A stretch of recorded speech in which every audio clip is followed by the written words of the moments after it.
So let's do something fun. Would you mind? Yeah. All right. And if you just stand right there, okay? So here's the thing, Gregory Thompson. Hi. Hi. What I'm going to do right now is something that I usually do on small talks, on small performances. Even when people like walk up to me like, hey, you can't hypnotize me. I'm like, no, because you're already hypnotized. And they go, oh, how did that happen, right? So instead of just creating a battle of words, because you will never win that anyway, because if they're stubborn, okay? I will have them have another experience that is a body experience, even though they have a stubborn mind, trying not to have the experience.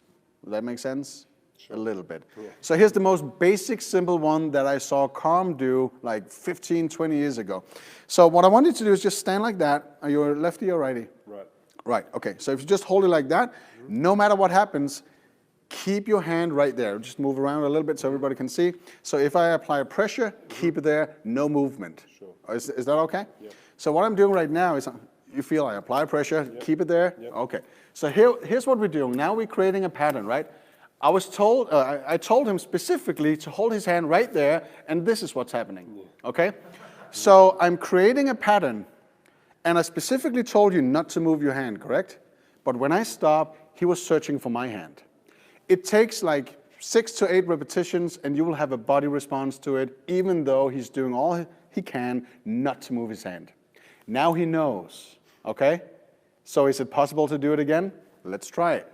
Are you ready? Yeah. Okay, so here we go. You just feel that, and you can look at me meanwhile. What did you have for breakfast, by the way? Croissant. All right, croissant? Yeah. Okay.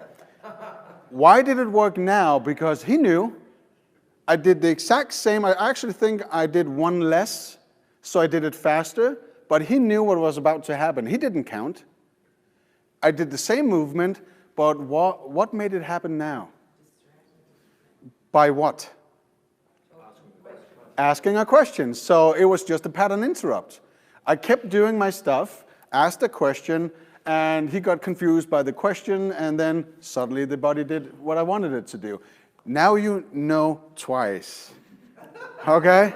Sure. Okay. And he's like looking at me like, fuck off. All right?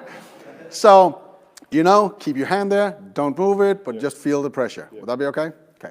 So now you know, now he's looking for me to, you know I'm applying pressure. You know there's going to be a question somehow, right? And you know you're focusing on me, whatever. You do whatever you can. Do it just the best way you can. There we go. So, why did it happen now?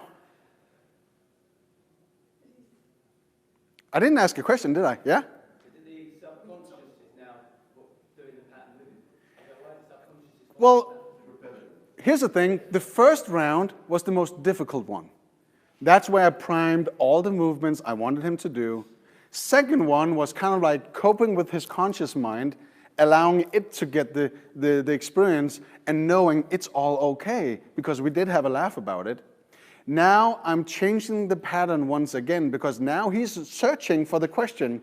He's waiting for me to ask a question, and he's actually letting go of the behavior until the question pops up. So I'm not giving him any questions.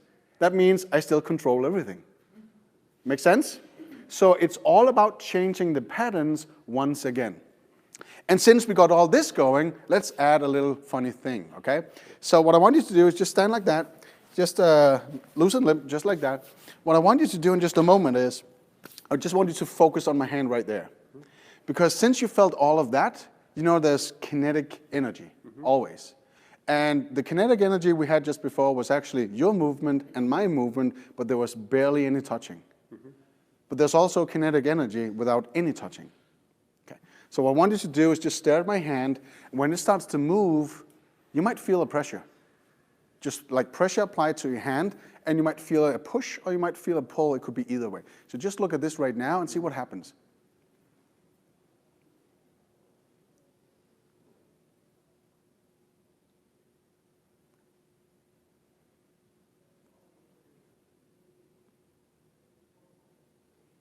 You feel that, right? Yeah.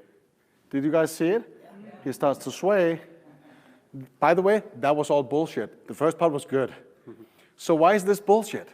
You got an experience. He got an experience. I was just pretending. So why did this happen? Well, we got all this going. He trusts me now, right? What am I doing with this? Sometimes people really get a push because I said, you will feel a push. But now he's like, you're not going to nail it this time. I'm doing all my best. So he's so focused that all his legs are being tense and all stiff. But now I'm following his movements. And when he sees my hand pushing and he feels the push, he thinks I'm controlling it. So he's letting go inch by inch, just a little bit. And it's very visual, but it's all BS.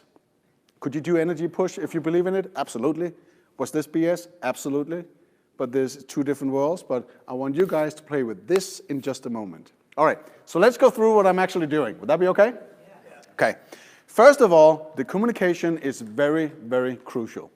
So a couple of things we have to say is, first of all, I want you to stand like that. Keep your hand exactly here. Do not move it whatsoever. I will apply pressure to it, but you will have to have it stand or stay right there. No movement at all. Make sense? Yep. So now we got a contract.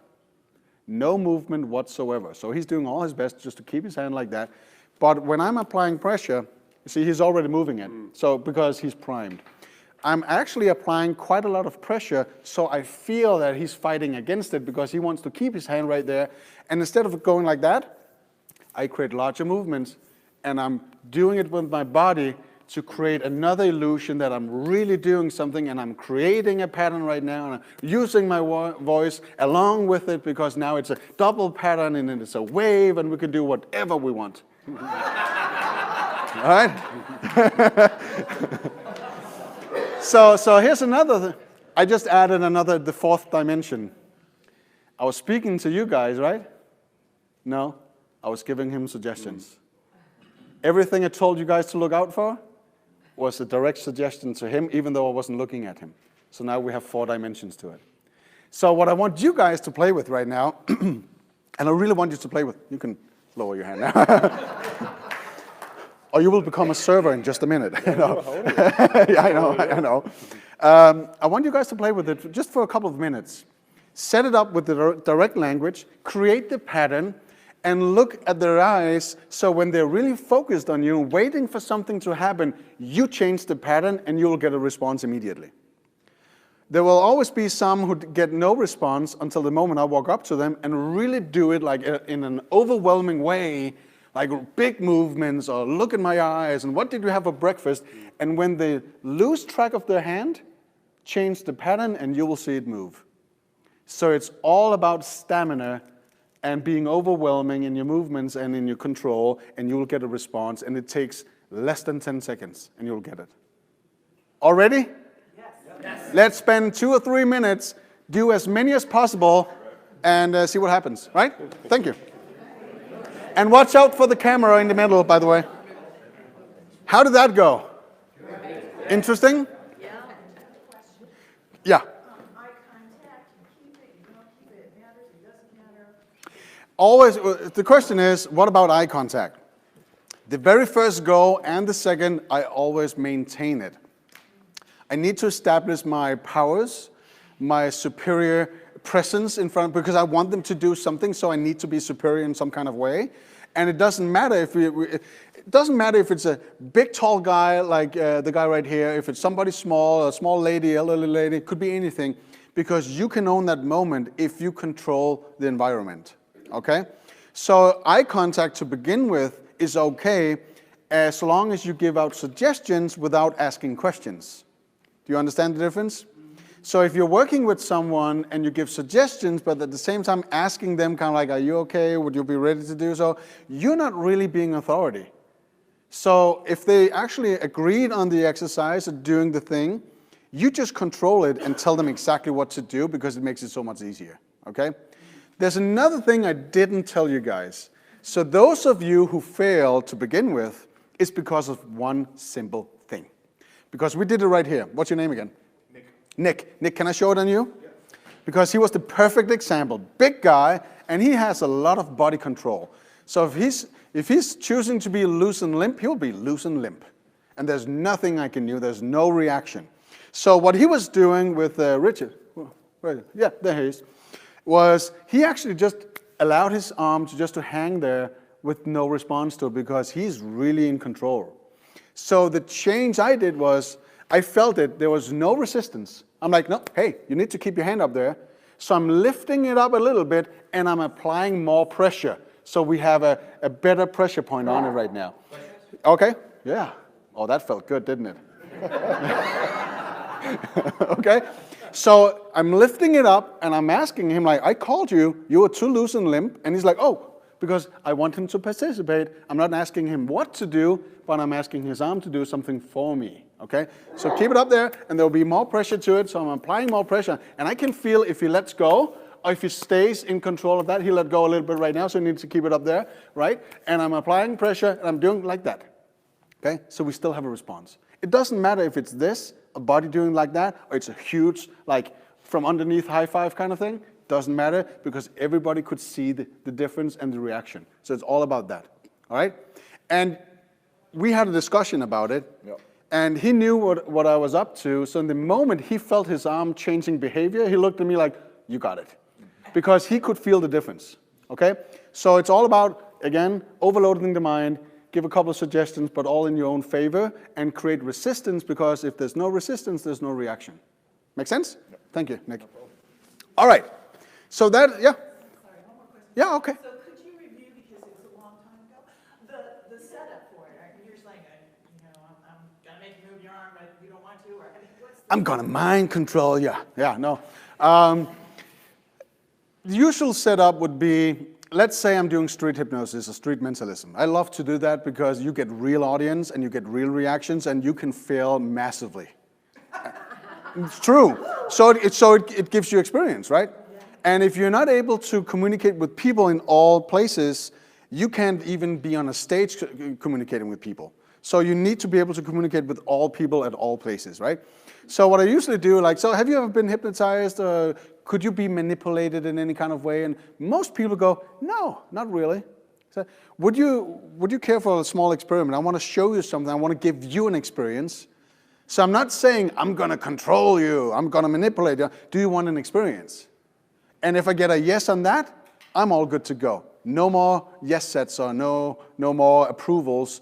I just got it. And I'm just setting it up. And the usual story I tell is something like, you know, you might have a stubborn conscious mind, and you might think you're absolutely in control. But you know all those moments where you suddenly realize you just did something, but you didn't choose to do it. You just did it automatically.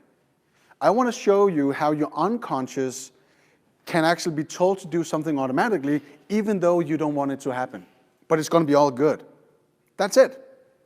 And if you noticed, every time I ask them to do something specifically, I do this automatically. I just noticed I'm nodding my head because I'm telling you, yes, this will happen.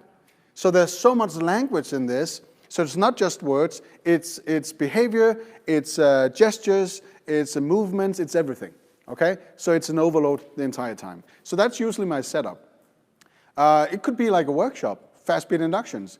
Because if you notice those small changes, well, let's say Nick right now, just this setup, with showing you something again to replicate what happened in our session like a couple minutes ago, how much easier would it be to hypnotize him right now compared to he just walked inside the room and said, do you want to be hypnotized? It would be like almost 99% easier. Because I got approval, I got compliance, he's interested, he's doing everything I've told him to do so far, he's getting the experience, and there's only a small gap between him doing exactly what I wanted and then him closing his eyes, relaxing, and feeling good. Very small gap, okay? So, for those of you who were to my talk yesterday about the induction, it's not about the induction, it's all about the outcome, right? Because there's so many methods. You can do whatever. Close your eyes, think about something happy. World's fastest induction, right there, right? Yeah? So that's it. So, yeah. You're filming this, right, or videotaping? Yes, I am. Are we going to get a copy of it? Yes, you may. Great. And now people go like, how much will it be? Free. Because yeah. Because you're in my house right now, and I'm recording it. There might be audios. I don't give a shit. I want to give you guys video. So if you want it, yeah. There's so much stuff. there's so much stuff. And I haven't really planned everything I'm going to do anyway, so there might be some golden nuggets in there. Who doesn't want that, right? Oh yeah. Question from the back. On the standing portion, the hand, Yeah. and push, are you just waiting for them to sway and matching your hand to the sway? Get up here.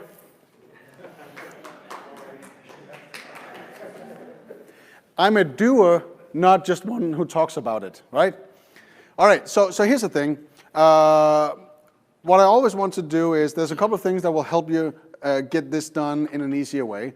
One thing is, well, first of all, I could just set it up like creating this space and everything in between is something pushing you, and just wait for you to take a deep breath, because if nothing is happening, I will say, just look at my hand, take a deep breath, and just feel the push. Right there, there we go, right? See it? Okay, so that was because of the exhale, okay? And I had it right here in the same line as his eyesight. Let's change the circumstances a little bit. Okay, I want you to look right here, just look there. Take a deep breath, and just feel the push, just like that. There we go, there we go, there we go, there we go, there we go. All right, so what made the difference? He's doing this. You all know what happens when you do this, right? Your back thighs are going to be tense, your feet is trying to find the balance, but you will start moving, all right? So let's add something to it. Look right here, and just feel the push as easy as you can, but when I'm going to pull it back, you're going to feel it pull, just like that. And another push. And a pull. And another push. There you go, all right? So now we got something that's more flowy, and it seems like, oh, he's actually moving with my hand. I'm just waiting for response. Sometimes I can control it. Other times I need to wait for him to move, and I just follow his pace, because that time delay, nobody gets it. Unless it's you guys right now knowing what I'm doing. But everybody else who's watching is kind of like that. They just see the space in between. They don't see my movement. They don't actually see your movement. They see everything in between. So now it's two objects being synchronized, moving at the same time, because they don't see the delay in between. Make sense? It's all an illusion. All right, you're welcome.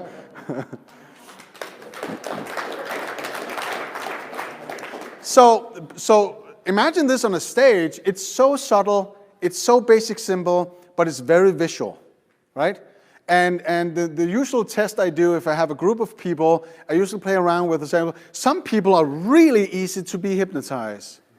Okay, so 3 out of 4 would look at me like, and? 1 out of 4 would go like, where's that hand going? Which one am I choosing now? Yeah, that one, right? Because now I know which one is the most suggestible one. In let's say if I have 2 minutes, I can do it with everyone. If I have 30 seconds, half. If I have 10 seconds, only a few. Okay? I actually think, here's a funny, can I share your story? The one we had a couple of years ago, Joe? At my induction mastery class? Oh, yeah. Okay. This is Joe Glass, the world's slowest hypnotist. So I think it was like 4 years ago, 3 or 4 years ago, I did an induction mastery class 2 days after the conference, and I was teaching everyone to do fast inductions, and I'm talking about regular people from the hallway, not other hypnotists. No prep work, no precondition, but 10, 15, 20 seconds and drop them on the floor. Of all students, one guy brought somebody inside the room who was not preconditioned.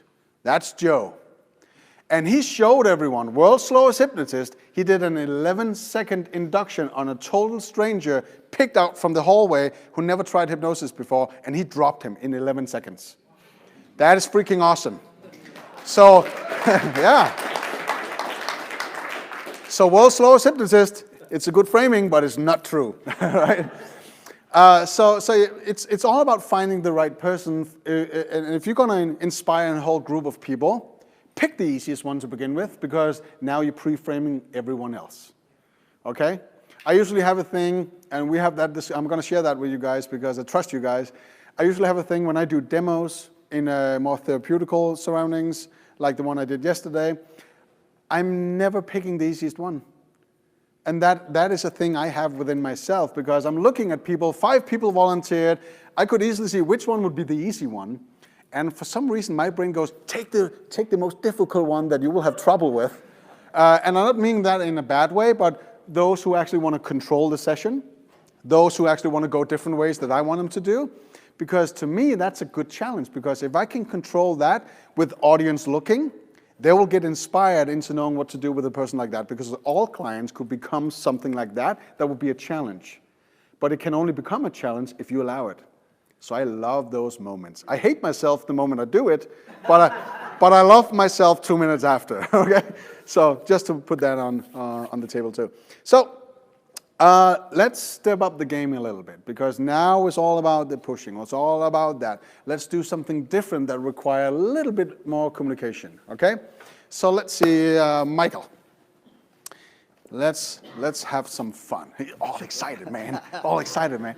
So one thing is doing that, or doing the pressure. That is pretty hands-on, and it's really easy to create a response to that because you have muscle tension. What if we were aiming for the opposite?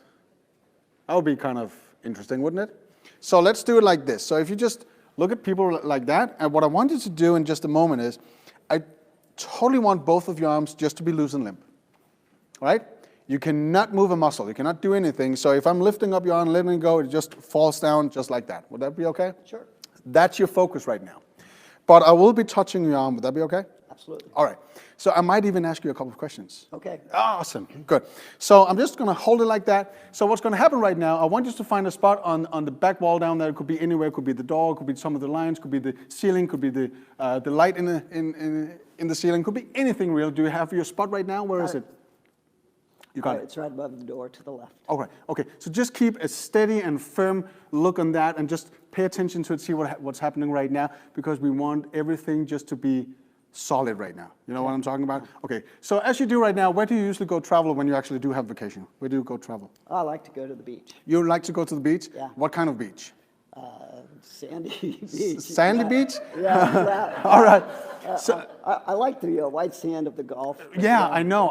And what kind of food do you like when you actually go to the beach and you have a nice lunch and you actually feel it's all just nice, and I'm you just sit there with your wife? a cheeseburger in paradise. Tell about your biggest love in life. Just keep firm thought on that. Yeah. Biggest love in life. What is it? Hold it. Yeah. What is it?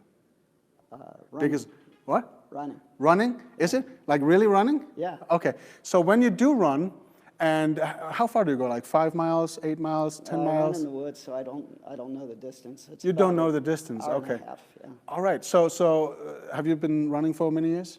Yeah. Okay. So I got a question for you.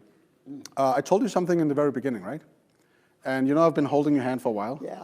So who's holding it now? I don't know. Yeah, look down on it. All right? Yep. You were a challenge. I love that. He was really good at actually letting it go. Okay, so what's happening? Right now, his body and his conscious mind thinks I was holding it. Because I kept moving my grip like that, always one grip, sometimes both grips, but the whole time I was just moving it. I pulled his elbow in, lifted up his shoulder, clenched his fist. Every time I said something about like a firm look, like a focus, a steady thought, or anything like that, I just kept moving it around, and now I'm freaking doing it again. Right? I'm pointing down on your hand. I did it again, Michael. All right? So, but you did get the message that you were supposed to actually just hang it down, loose and limp, Oh, and not do left anything. one's really relaxed. I know, but this one is doing exactly what I wanted to do. So how would I get it up here? Because I told him to relax, but I'm creating tension and I'm locking his muscles right now. There's a couple of things that will help us out. Out of let's say a 1 to 10, where 10 is the easiest, Michael was a 2, because he's got really good body control.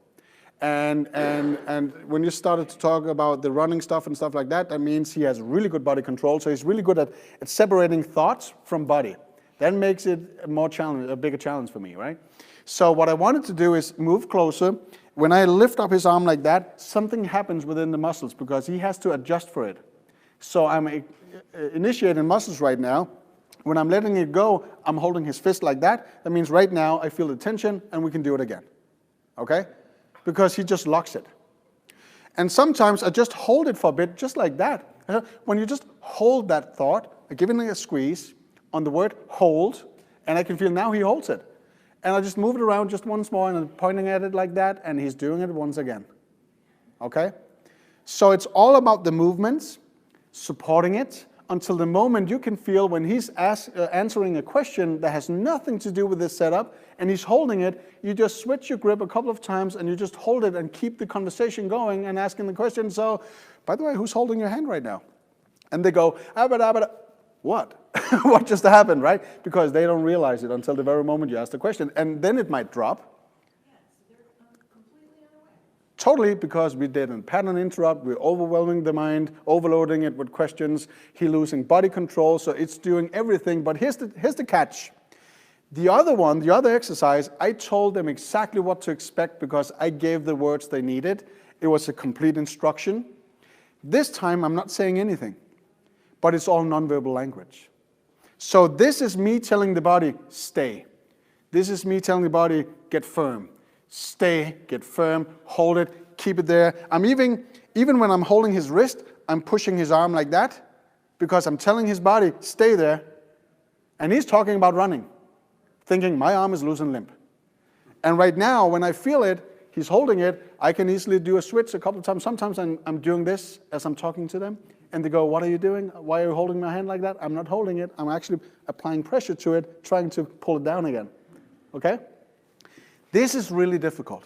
I'm honest now. It is difficult because this will only happen the moment he gets caught up in the conversation and he loses track of everything that's happening from neck down. So if there's no questions, or if questions are stupid or no coherence, he will have full body control. So you need to have that surprising moment when he gets caught up in an answer thinking, I really want to answer that. To me right now, it wasn't the beach. What is your biggest love in life? He went, oh, running. Totally changed in his body language. Running was it. Okay? Mm-hmm. That's awesome. Thank you for showing. Thank you. Yeah. So, yeah, 1 second before all the questions. I want you to set it up without telling them what to do. You know what to do, but you just want them to be loose and limp. No matter what happens, stay loose and limp. That is the conscious focus. But as long as you get them to focus on something else, they can't keep the loose and limp focus. Because the conscious mind can focus on one thing only. It might be able to juggle with 5 to 9 items at the same time, but it can only focus on one thing. And ladies, no, you cannot multitask. You can just switch patterns faster than men can do it. So that's it. That's brain science. So as long as you get them caught up in something different, they will lose track of it. Push the elbow in, lift it up a little bit, clench the hand, squeeze the wrist. Those are the things that I do to actually get some responses from the body. And it will actually suddenly just stay there. I want you to try a couple of things before you do the exercise. Have one person standing like that, lift up their arm and push up the elbow and see what happens, because most people stay like this. Okay? Because Nick said, well, it's just like martial arts. I used to do a lot of martial arts. Yes, this is the same thing. You get body reactions and body responses by doing something very simple, sometimes just a poke. That will be 10 to 12 grams. That's enough pressure only to move the skin. That is way more powerful than a fist straight to your face. Right? So it's kind of interesting. So this is Chi and martial arts in a way. Hypnotic martial arts. There was a couple of questions, so let's do it from one side to the other. Just a quick question. So when you were maintaining the pressure down, is that simply maintaining the pattern? Yep, okay. Basically, because, so when I do the pressure down on the hand, since they're caught up in a different answer, they think I'm holding it. They can't see the difference between me holding it or just applying pressure with one finger. You don't realize that until the moment you pay attention to it, but then you lose track of your answer. So I maintain them in the sphere or within the reality of giving me a good, proper answer. Otherwise, I will fail. Make sense? Yes. Good. Nick? You continue asking the questions until you feel he's holding it? Until I feel a response where they actually hold their own arm without me helping them, I will keep asking questions. But it has to be questions so they have to feel that I'm actually listening and I'm doing a couple of deepening questions.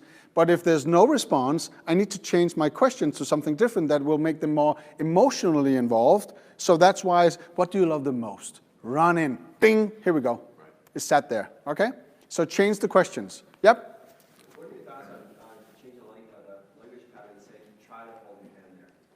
Instead of saying, hold your hand, and maybe some find some failure before you try. Well, I actually didn't, so that is a direct suggestion. So I'm giving the body a command to do something, but the crucial thing about this exercise is I never told the hand to stay there.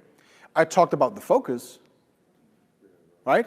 Get a good solid focus on your thing up there. So I'm using words that will apply to the arm, but I would never directly ask the arm to do something for me, because it has to be the nonverbal language. Because the cool part is, when you get this exercise and you master it, and you get this exercise and you master it, it doesn't matter if you're verbal or nonverbal in any kind of situation, because now you know what to look for and how to feel the object you're working with. Make sense? But yeah, you can play with language as long as you're not telling them to hold the arm, but they can hold a focus, they can stare, they can hold a thought, they can do whatever. Use that word, no problem. Don't tell the arm to do it, because then you're changing the game. Because then it would be easy. I don't want it to be easy. I think I was one in the back and then in front. Did you raise your arm? No, slightly, you've answered the question. Okay, awesome, yeah. And maybe one thing, just I think with both exercises, I had shoulder surgery 3 years ago, so I'm fine now. Okay, Just doing some of those pressing down things, and also even that, pulling the elbow down, maybe just a reminder to people to ask me. always safety, safety, safety, always. Would it be okay for you if you hold your arm like that? They will say no. Let me know if there's any discomfort, and they will let you know. Always, yeah. In a room like this, I'm expecting that everybody has a good grip on safety and security, right? Awesome, but thank you for mentioning. There was somebody on the, yeah. Question. So I noticed you did not encourage him or ask him more than once to just make that initial Yep. focus. Is there a reason for that? Because he got it. If he started turning his head to get my attention, I will ask him to look down on the back wall once again. As long as he kept his look, and he started answering questions. So now I'm overloading his conscious mind with two things. Right. The focus and the answer. So he totally is losing track of his arm in that moment. So yeah, focus and answering a question, that is good enough. As long as he keeps it, stay with it. If he's turning his head to get your attention, make him look at the back wall once again. Or maybe even the ceiling. Could be anything really. Yeah? Ken? And if he's standing there, let's say it's past a demonstration, you just say, close your eyes, take a breath. I mean, you're already in. Oh, yeah. He's already induced. Yeah. Induced here, Yeah. actually. I was there, I was really. Oh yeah, it takes so little, because the state you were in is the exact same state you will get in if you just did an induction. Because he's there, he's not there. He's within his body, but he's also on the outside. It's just a matter of where he's getting what's getting all his attention. Is something that goes through his eyes, or something that's internally. So yeah, if I asked him to close his eyes, we can drop him, and he would be around 7 or 8 hertz maybe, because that's the experience he was in. Yeah? Is it important for his eyes to be elevated, or can they be? Not necessarily, because in this case, so is it important to, elevate your eyes, or look to the ceiling, or just to the back wall? It doesn't matter in this case, because we're not moving his body, but we just want the focus.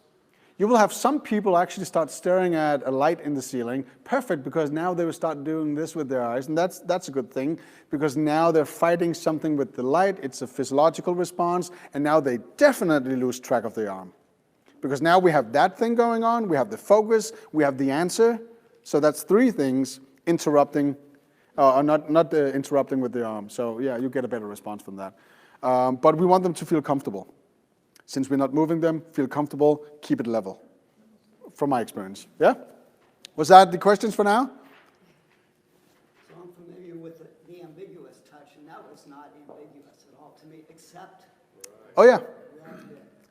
So every time I talk about touches, let's do that after this exercise, because I just barely mentioned it. I know Kenneth actually know this also from a different another talk I did. I usually apply pressure just enough to move the skin. And I will do a demo on this. when we will have you guys actually close your eyes and relax a little bit, if you feel a pressure on your shoulder just enough to move your skin, that will create a wave throughout your entire nervous system that is so much more powerful than a strong hand applying pressure saying down deeper, right? Because that you will fight that.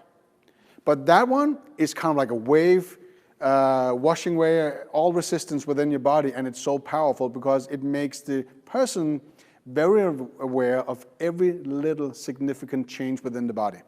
This doesn't. This is focused on the shoulder, this applying pressure, it's too much, I will fight it, am I losing balance? This is the entire body.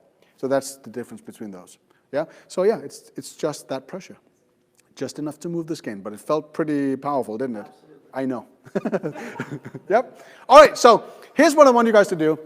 I want you to find a partner. I want you just to do the grips to begin with. Just get a feel of it and talk amongst each other how it feels like to stand there knowing that your arm is loose and limp, but somebody's pushing in the elbow. Tell each other how that feels like, because that is really good knowledge. Then you know how much you should push it, because I didn't push much. It's just a bump.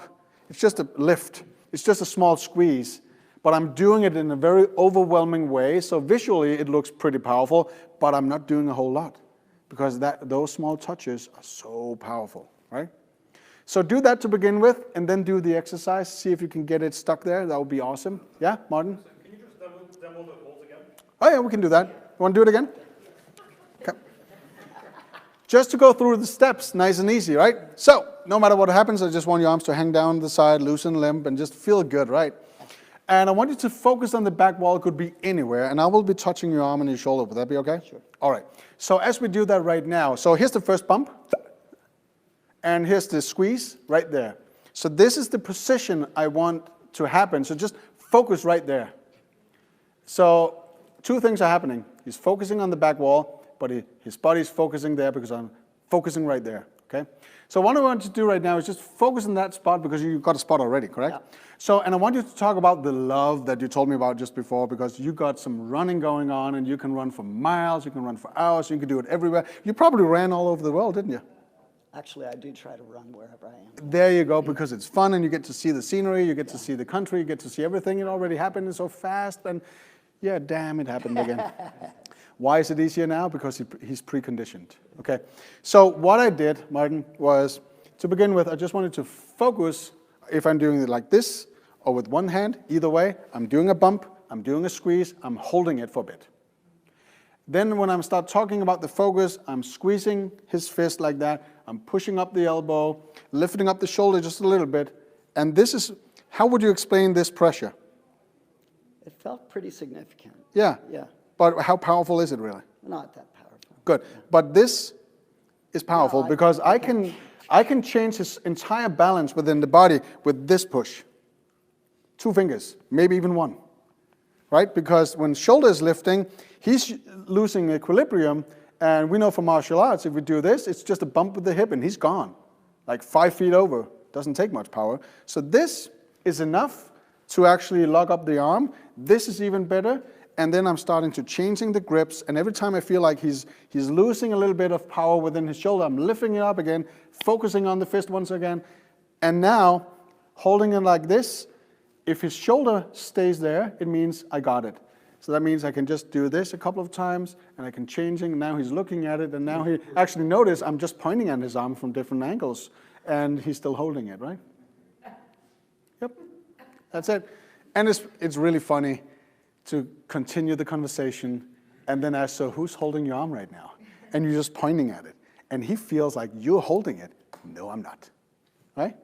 It's pretty cool. So did that answer it? Play with it. It's not going to be easy. I'm just being honest. Play with it and have fun with it, and do it 1,000 times and you'll master it. It's true. It's true. Right? There was one question. You mentioned the shoulder. Yeah. Yeah. As long as, if you lift it up just half an inch, if it stays there, it means you got control. Yeah. For instance, you do that and you see it go down. Here go, everyone, do this with me. Right now, everyone do this with me. Just stand or sit down with your arms down the side, just like this. Lift it up like that, and you can feel you're in absolute control. You can just let it go whenever you want to, right? Now do something like lift up your shoulder half an inch. Is it easy now to just let it go? No, because now you have to control the shoulder and then the arm to let it go. So if you lift it up like that, and imagine now, clench your fist. Would it let go? It requires way more action, right? And if you focus right now on something on the back wall, on the spot up there, and you're answering a question, your freaking arm is going to stay there. So create this tension and make it happen naturally, and it looks like you're a wizard. Yeah? Go play with it. All right, so when I say 1 minute and people still chattering away, and I just enjoy standing here watching you guys having fun. I mean, something good is happening. Awesome. I'm happy about that. A couple of things I want to clear up as comments, as corrections maybe, because the word ambiguous has been used quite a lot right now. Watching it, it looks ambiguous, but it's very subtle, okay? So when you look at it, it seems like, oh, this is pretty powerful, but what I'm doing is really subtle touches. So keep that in mind, because if it's too much, what's happening is actually, if you grab a wrist and you squeeze it too hard, you will have resistance because it's uncomfortable. And you will have people going like, hey, I don't want that. But if it looks powerful, but they feel absolutely only a little teeny tiny squeeze, they'll go, oh, that's nice. So that's the difference between two of those. But you want it to look powerful from the outside because it's prepping everyone else.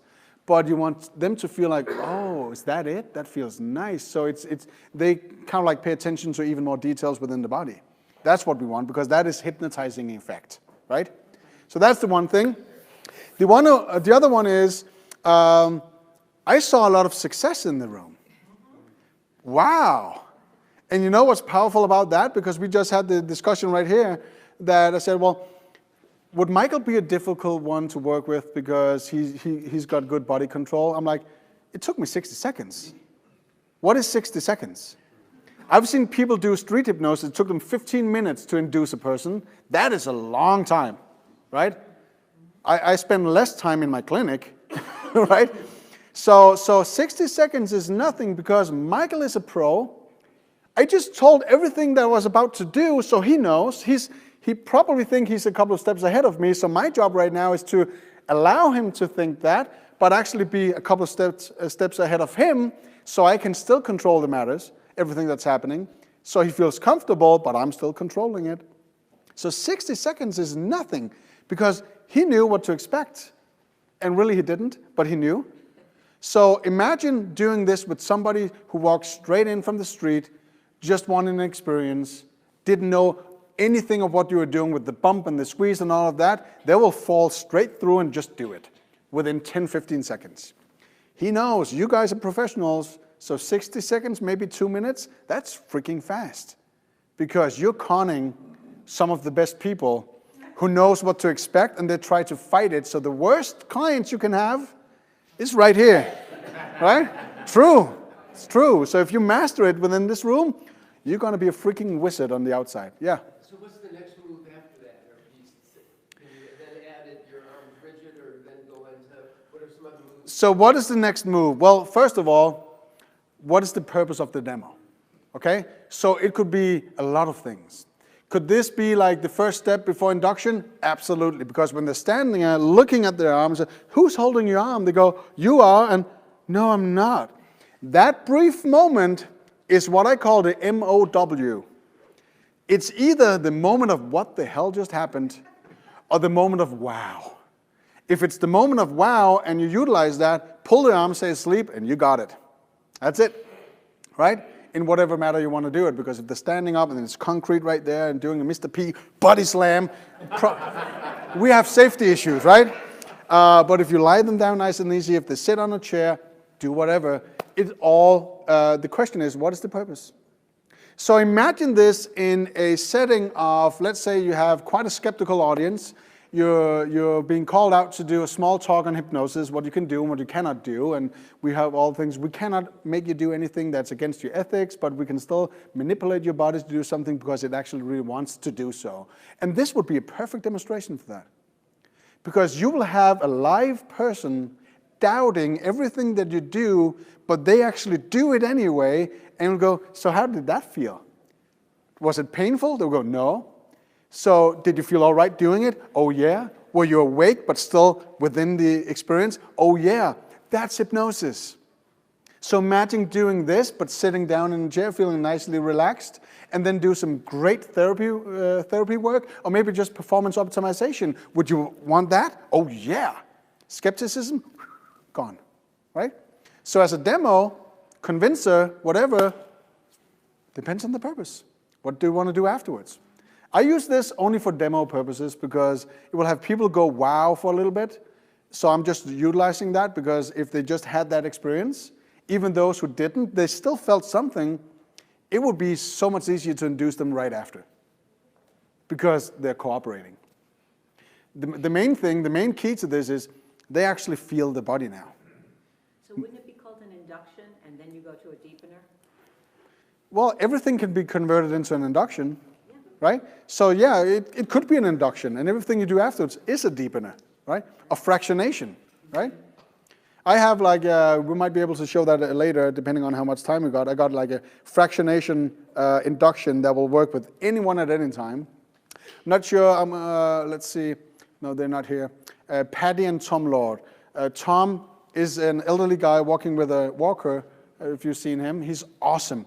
His wife is awesome, and I've induced her several times. I actually did it once and in one of my talks at Hypnothos 5 years ago by talking about one of my DVDs with my face on and said, well, actually sometimes when you look at my face, even on a DVD, you will drop to the floor. And I said, hey, do you want to help me out? She sat right next to me, showed her the DVD, she dropped. And Tom was like, how the hell did you do that? Husband, right? He said, well, I want that experience. So many people tried that with me, I never had that experience. So we went to a different room, I did the fractionation induction on him 5 or 6 times until he actually finally let go. It took 5 minutes. Face down on the floor, told him, when you have the experience you were looking for, you will wake up and you'll know exactly what happened. I just sat in the other corner, waited for him to wake up, took 10 minutes, he woke up like, wow, that was it. I'm like, there you go. So it works with even the most skeptical, most resistant person as long as they want the experience, okay? So if we have time, we'll do that. Otherwise, I'll make sure when you guys, if you want the video and you sign up for that, I'll make sure I'll actually put that talk on there because it's part of an old talk I did. So I'll just add that to the whole package. All right? Yeah. All right. So how did it feel, by the way? Good?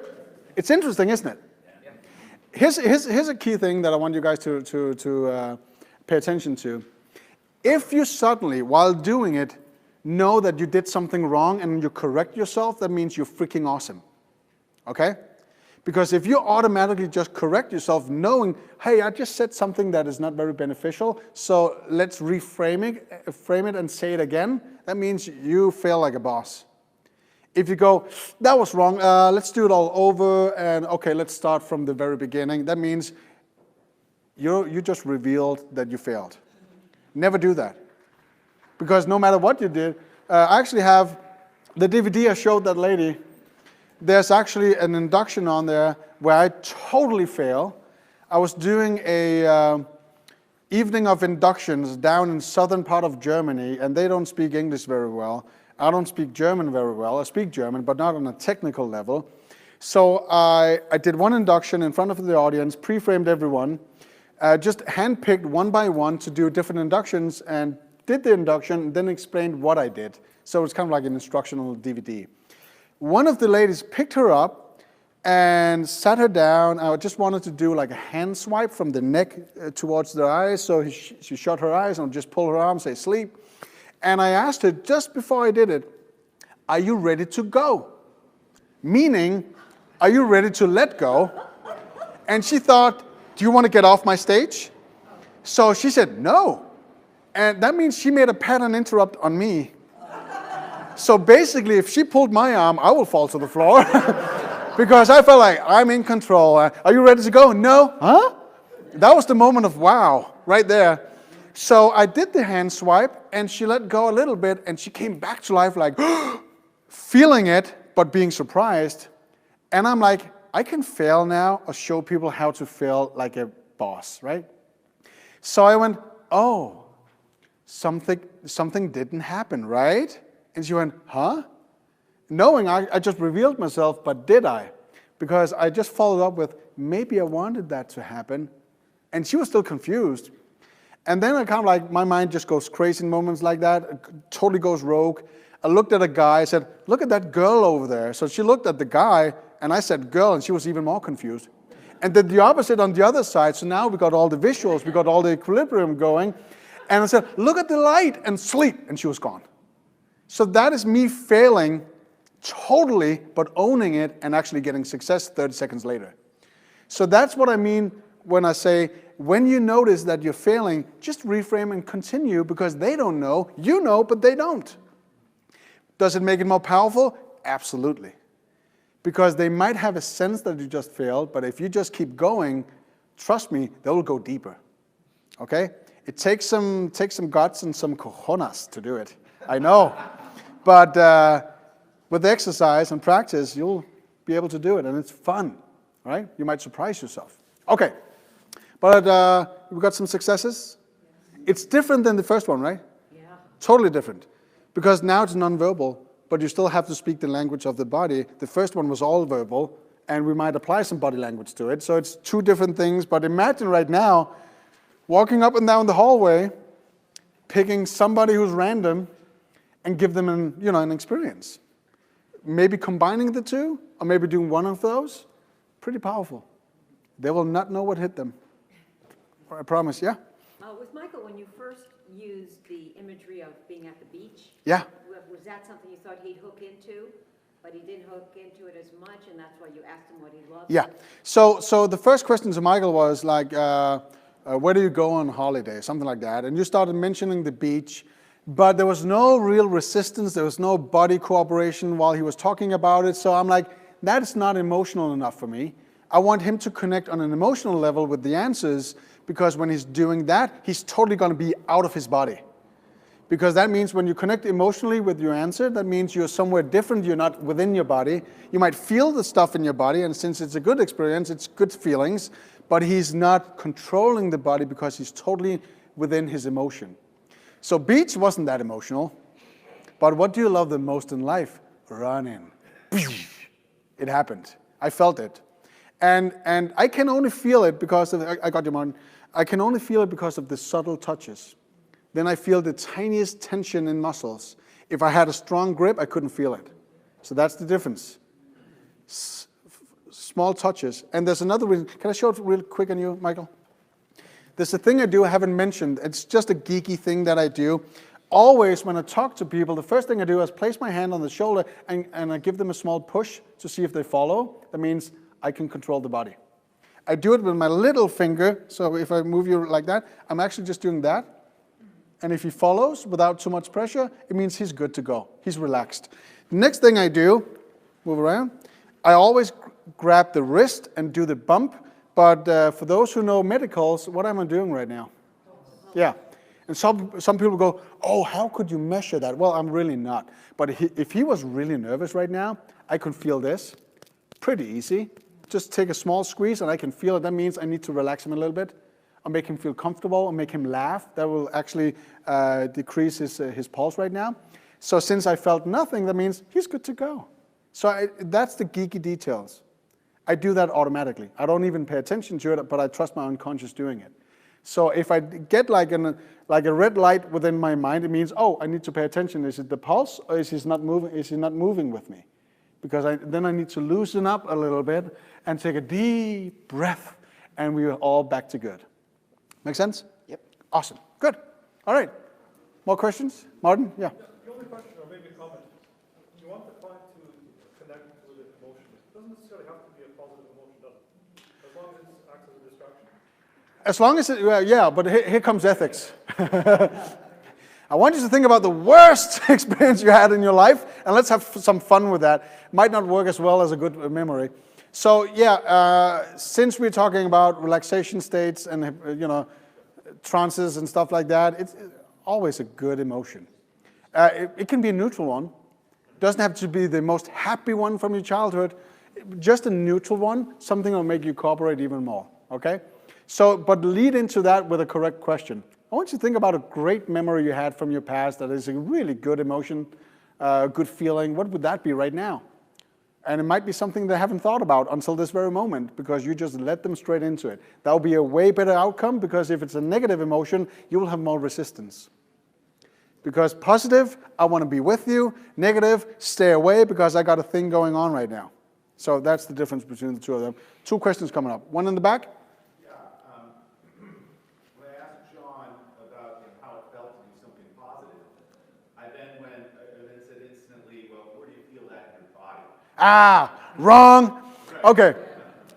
So you just made everything, opposite. Because we want them to focus outside of the body so you can manage the body, but how does that feel within your body? Back to the arm, right? In my stomach, but what's happening with my arm? So you stay out there, don't ask about the actual emotion, ask about the experience, because they stay out there talking about the experience, but they will start to control their body when they talk about the emotion connected to it. Let them have the emotion, but don't pay attention to it. Make sense? Awesome. Good question, by the way. I just want to compare this to the usual arm catalepsy has no emotional spike to it. Usually you lift the arm up and you might do some touching. Yeah. That induces it without the emotional spike. Now I know you're doing this as a demo. Yep. The person's not in that therapeutic setting or anything like that. But it works with no emotional spike. So why are you doing that here just because it's not a prepared person? Okay. So what is the difference between just the regular cataleptic arm and this? Well, this goes way faster. Plus, this condition your object way better.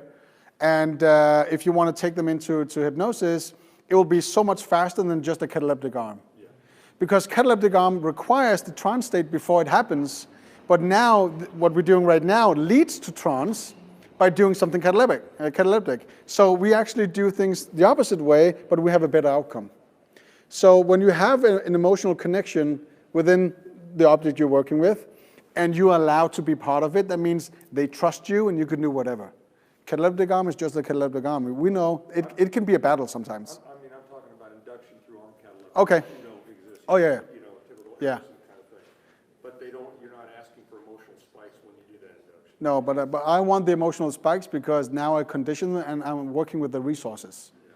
Instead of just having a numb client with a cataleptic arm, I have a client with maybe a cataleptic arm, but feeling amazing, okay? Because that's easier to work with.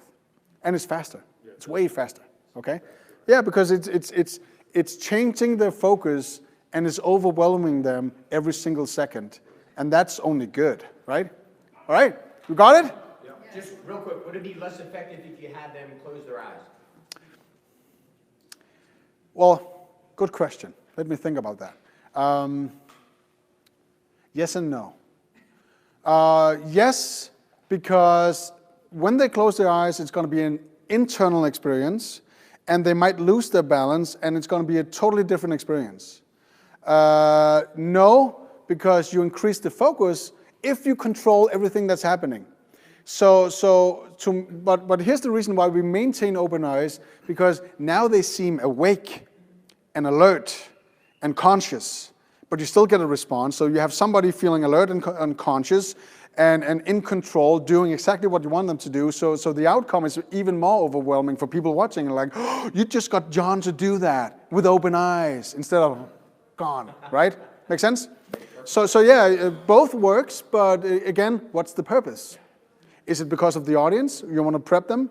Do it open eyes. If you just want to give him some kind of internal experience, do whatever, right? Thank you. Very welcome. All right. Having fun?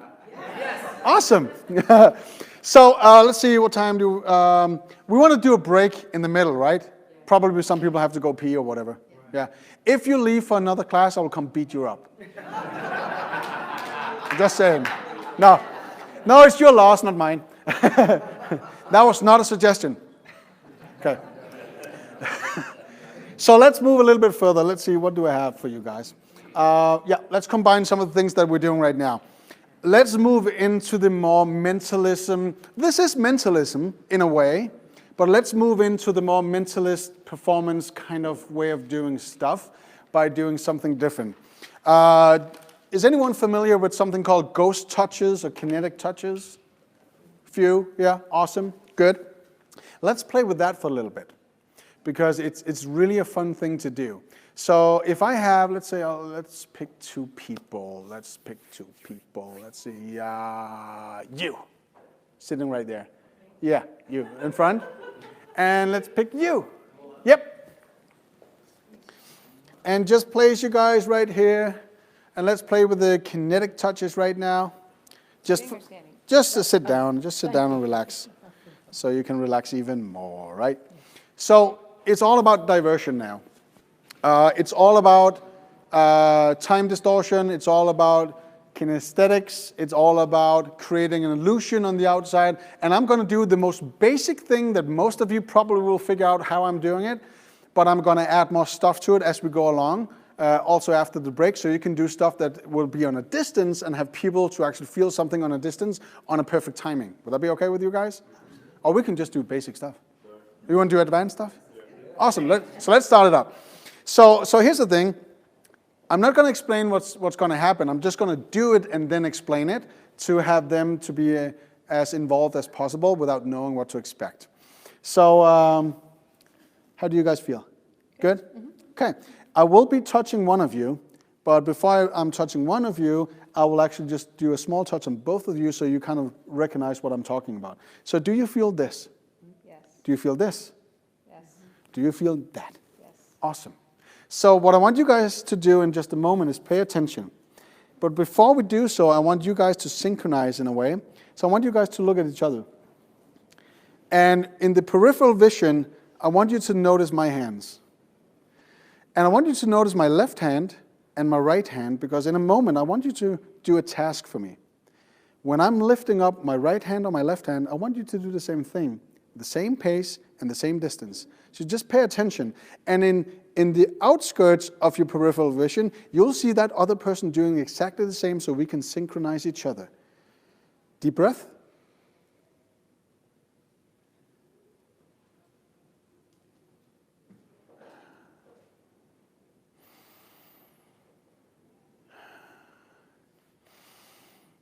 Close your eyes, just like that. Just close your eyes and place your hands on your knees, just like that. And you might sense something in front of you right now, correct? Mm-hmm. Good. And you might sense something in front of you right now. Mm-hmm. Okay. And I want you to remember those small taps, and I want you to really focus on everything within your body right now. Keep your eyes shut, and just want to make sure you're not seeing anything.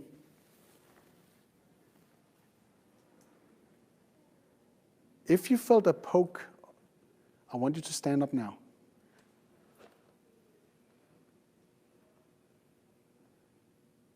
Sit back down. Do you sense anything right now? Good. Stay with that. Do you sense anything right now? Yes. Good. If you felt a poke, stand up. Raise the arm on the side you felt a poke. Open your eyes. Look at each other. So I'm usually asking the audience right now, who did I touch? Over here, right? And here's a question for you. In the first round, I did feel you poke, but then when you asked the question, did you feel the poke? I thought you were addressing it to her and not to me.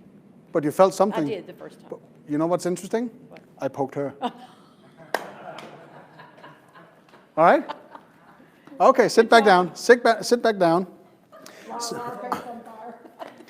So this is time distortion. This is just movements. This is just really just messing with you guys and them.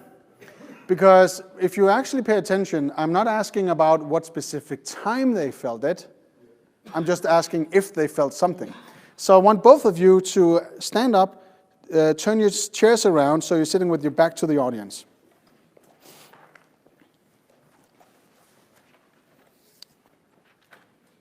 And with an audience, when they're facing front to the audience, this is really powerful. And you probably know what's going to happen right now. Okay? So audience, what's going to happen right now is they will feel something. So first of all, I want both of you to recognize, do you feel this? Eyes closed? Do you feel that? Yes.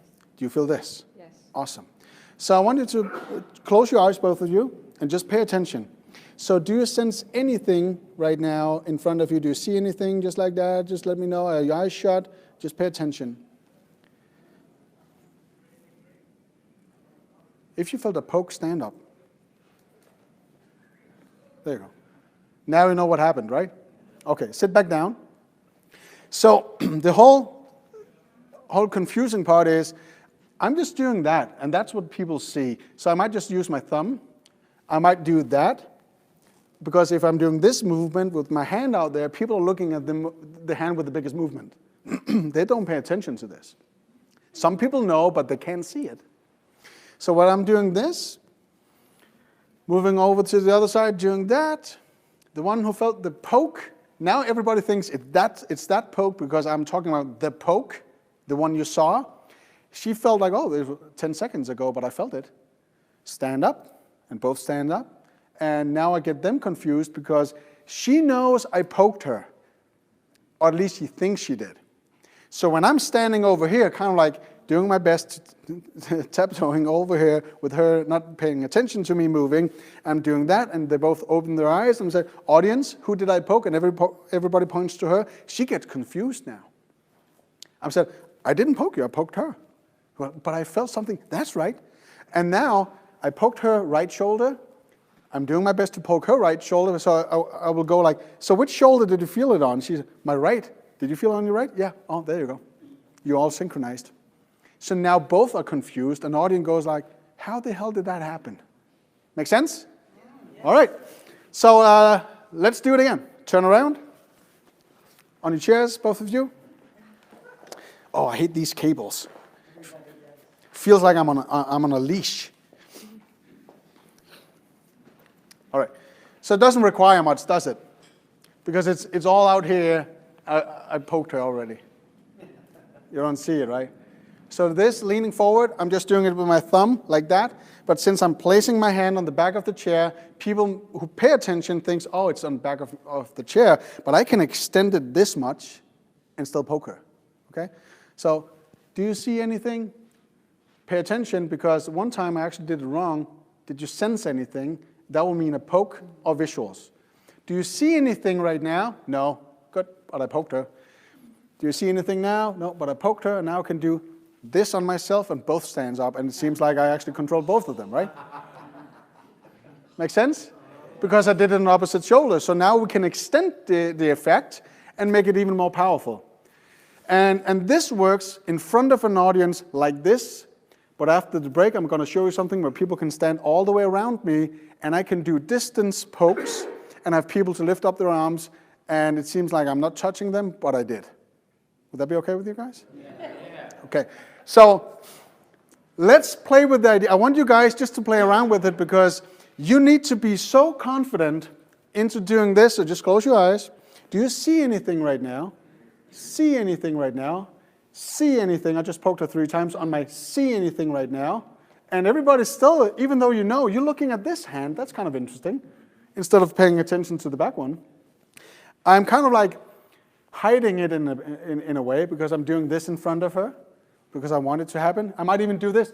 So imagine you could see something with your closed eyes. It could be anything, and just pay attention. When I say pay attention, I'm poking her. Moving away without her hearing it, going all the way around here. And I want you to pay attention too, because something is going to happen. Whoever felt the poke, stand up, and both will stand up, because I did the poke on both. And it seems pretty powerful, but I'm just cheating. Yeah? Obviously, the beautiful woman over here feels you touch her when you're saying, do I see anything? But there's no meaning to that touch right there. Yeah. She's not going to say, hey, you touched me. Because I asked, do you see anything? Right. So when she says no, everybody knows that, oh, I didn't touch her, because it's a no. They don't really, audience doesn't really pay attention to what kind of question I'm asking. They do. So as long as I get a no, that means hands off. I didn't do anything. She's not seeing anything. That's all part of unreal reality right now. But this is very obvious. Yes. Right? The subject is never going to say, hey, stop touching me, nope. Because there's no meaning to the fact. True. And now we're back to the subtle touches, because I can do this. I can do that. You feel both, right? And sitting there with your eyes closed and you feel that, that's pretty powerful. Or that's pretty powerful. But this is too much, okay? Same go with deepness and hypnosis. Deeper, deeper, deeper, too much. Deeper, deeper, deeper. More powerful. Make sense? So what I want you guys to practice right now is this setup, one person, go like, so just close your eyes, just like that, and precondition by, do you feel this? Do you feel that? Same touch as you're going to do on the backside, because otherwise it wouldn't make sense. You will have people not noticing it because you haven't preconditioned them. And it's pretty bad. I actually did it once downstairs, like doing this setup, and I poked someone, and it was pretty powerful, but she said, I didn't feel anything because you didn't know what to pay attention to. So it's kind of like, do you feel this? Do you feel that? That means you're prepped right now, they're prepped right now, and when I do this, nobody pays attention to the actual poke on the back. That's the setup I want you to play with. If you can actually pay attention to everything that's happening on the outside, but on the same level, actually do the poke without being confused by it, but just do it automatically. Just play around with that a couple of times and get the words right, because that means when you got that, you can do this setup anywhere. And it's easy, and it's powerful. Powerful, James? This is one of the oldest tricks in the book, but it's still what's stunning the most audiences, because it seems pretty unreal. Okay? Have fun with it. Spend 5 minutes, go back and forth a couple of times, and get this touch perfect. Do whatever, as long as you get to do it and you get to experience it. Well, so question is, how many taps and how powerful and all of that. So I would just want to take you guys through a couple of steps that you need to pay attention to in order to get success with this, because it seems so simple, but it's so simple to mess up, okay? First of all, a couple of observations I did. Something you have to practice from the very beginning. If this is your setup and people are facing that way, remember your audience is right there. So never turn your back to the audience. So even when you do the small pokes to precondition, do it front to the audience. Do you feel this, that, and that? That means they see, you get control of the audience, you get control of them. Next step is, when you do those pokes for the precondition, same power as the one you're going to do right after. And the less powerful, or the less hard you do, the better and the easier it will become. Because here's a couple of things. Let's say we have, if we use Ken right now, he has a jacket on. That means there's a couple of layers of cloth that I have to go through. And that means I have to poke him a little bit harder for him to really make sure he gets it. If you have somebody just in a t-shirt like Nick, it would be pretty easy. Could just be like a small swipe or whatever, and he would feel it, right? But if I actually did, do you feel this? Do you feel this? Do you feel this? And they go, yes. Then don't double tap, because now you have one person being confused and they're not paying attention to it. It might set something off that is unnecessary. It might overload their attention. So it has to be the exactly same thing. One poke, same pressure, nothing else, because otherwise there's a good chance they will mess it up for you, right? So same thing happened right here. Lady on the left, she got confused, right? So what did I do? Fail like a boss, switch it around, got her to admit she actually felt it, so that was a double win in the very end. And that just makes me feel more human, because I had an idea, I got it through. She actually told, I actually did feel it. I was just confused. Awesome. So it still worked, didn't it? Instead of me going, oh, the first one didn't really work. So I just took away all the power and all the humanity within me. So I'm not a machine. I'm human. I can fail, but I can correct myself, right? So pay attention to those steps. Same type of poke. Brief, tight, firm, but not too powerful, because if you have people moving in the chair because you poke them, everybody will notice. If you look at the hand poking, everybody will notice. You need to know that when I'm standing right now, I'm really good with my peripheral vision. So this is the back of the chairs. I don't have to look to get it. Some people have to, here it is. So I know the chair's going to show up suddenly, so I'm just moving my hand from the back, moving forward. Here's the back of the chairs. That means if I extend my hand right now, I get two backs, get two shoulders, and yeah, if I'm doing a left shoulder over here as the obvious one, I need to do the left shoulder over there, because now I got a double effect on it. instead of doing right shoulder and left shoulder, because it's kind of fun, like, which shoulder did you feel it on? My left. Awesome. Where did you feel it? Left. Double as powerful, right? It's not just a poke, it's specifically on a left shoulder, right? So we can have so many callbacks to the same poke, the one poke, that is pretty powerful. It just seems like we keep on going with the same single poke. Another question. Did that answer your question, by the way, Ken?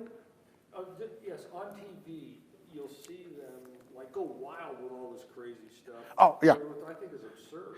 Let me comment on that, because who was it? It was you, right?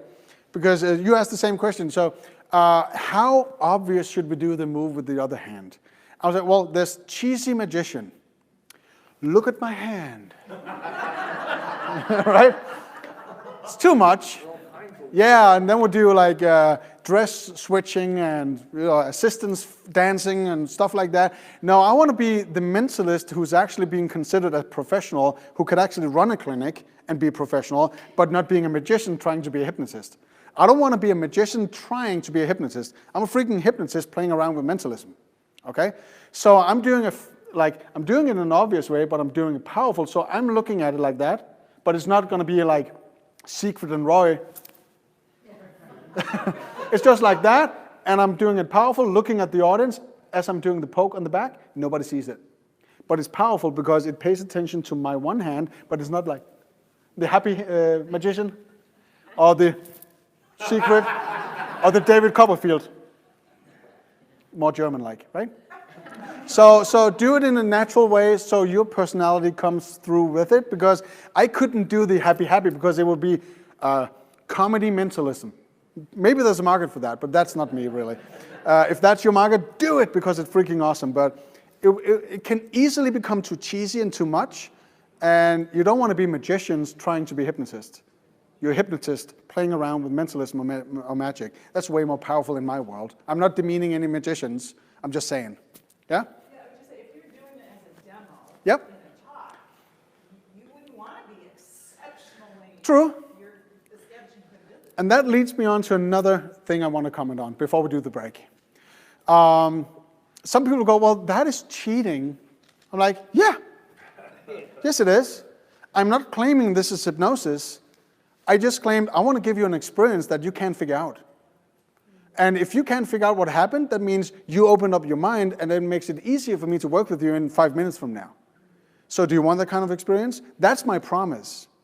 It's not like I'm saying, like, let's do the magnetic fingers and claiming it's hypnosis afterwards, because it's freaking not. This is a mechanical, automated response because you're using muscles, has nothing to do with hypnosis, but 90% of all your colleagues claim this is hypnosis. Magnetic fingers, nope, it's not. So I'm not claiming hypnosis happened. I'm claiming you got an experience that will confuse your unconscious and conscious mind. That means you can do way more than you thought was possible, but I'm controlling it. Isn't that more powerful than I want to do magic on your mind, right? Yeah. So set it up well, become the professional. Don't make any promises that you can't hold, and do it as simple but as powerful as possible. It makes it so much more cleaner and so much more professional in the very end. Yeah? Would you go over the setup to set the whole thing up first? Okay, I can do that before we do the break. Was there another question? Yeah, are you giving them instructions 3 times shoulder, elbow, leg, or is it behind the back, shoulder, elbow, leg? Because that's where you're tapping them, right? Depends, yeah. Well, there's no structure to it. But I will do 3 different body parts. So I'm stimulating the entire nervous system. So knees, always knees. I will never touch a thigh, I will never touch a shin, but knees always, because that is safe area, okay? And I'll always do like top of forearm or top of shoulder or back of shoulder. Nowhere else. Because other places might be too intimate, and I want to make it obvious so people can see I'm actually touching them. But I want to move attention away from the back of the shoulder, so more likely it's knee, forearm, the top of shoulder, front of shoulder, because now shoulder is shoulder, front or back doesn't matter. They feel it. So I got arm, no stomach. We're not doing that, but we got knees, we got shoulder, we got arms. You got everything covered right now. They know what to pay attention to, right? So the setup is depending on what, let's say it's a stage thing, I'm just fooling around with, imagine that you can actually manipulate, I know that's a bad word sometimes, but in a positive way, so you can feel something without people touching you. Have you ever, like stood in a queue somewhere and suddenly got the sense that somebody's watching you, and you turn around and somebody's standing there watching you? What if we play with that idea? What if you were the one watching somebody else and you can poke them on the shoulder and they turn around noticing you're watching them? Because if you can feel somebody watching you, you could feel them poking you on a distance, couldn't you? So as an experiment, I want 2 people up here. I want to show you that this can be done. That's my setup on a stage. On a regular demo or whatever, I'm not really revealing anything. I'm saying, let's do something amazing, something fun that you might think is impossible, but I just want you to experience it. And I want you to feel it. And for those who are not feeling it because they're not up here, I want you to see it and recognize it. That's my setup. But pay attention to the words I used. I just pre-framed everything by feeling, seeing, and all of that. Okay? That's my setup. How much time do you need for a break? 10 minutes? Let's do 10 minutes. It's okay. Awesome. So let's move a little bit further with all the kinetic touches and all that stuff because it's fun, right? So everything we've done so far is being able to do something with people in front of us, but it will require that we do things pretty detailed and we actually have hands-on as it's happening. What if we could do something that seems like we're actually standing, away from that person, but things are still happening? But we basically do the same technique, but people don't see it. Wouldn't that be awesome? Yes. All right. So let's play around with that idea. Let's see, what could we do? Let's have somebody stand. Could you help me out for a moment? Yes. Yep, awesome. So whenever we do anything like this, you already know we need to precondition people, right? So just like before, do you feel this? Do you feel that? Do you feel this? That makes them aware of something's going to happen, and this is the kind of touch that I need to pay attention to, right? So far, if you stand right there, so far it has been all about aiming for the audience in front of you. And we know there's a secret poke, so when I'm doing this, there's a poke on the shoulder, and I want to move that away now. The reason why I chose you right now is because he has a shirt and it's pretty tight, and some females in this room go, take off the shirt now. I see it. I see it. I see it. Even some of the men. If, let's say that you had some clothes on right now that would be a little bit more loose, that wouldn't be beneficial for us right now because then people would be able to see that I'm actually doing something, okay? So here's the thing.